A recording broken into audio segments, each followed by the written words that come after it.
Hello guys, welcome back to this channel. In this today's tutorial, I'm going to show you how to add Facebook profile link to your Instagram bio. Okay, first of all, you can open your Instagram application on your phone, then go to your profile, and after your profile has been opened, you can tap on edit profile right here and tap on add link. Okay, and since we want to add Facebook profile link, we can tap on add Facebook profile. Okay, then click on add profile link. All right, and now the Facebook profile link has been added to my Instagram bio, as you can see.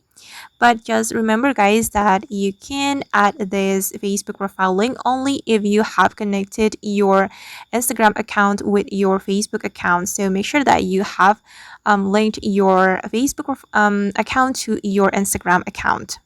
Alright guys, and that's how we can add a Facebook profile link to our Instagram bio. I hope this tutorial will be useful for you. Thank you so much for watching and see you on the next video.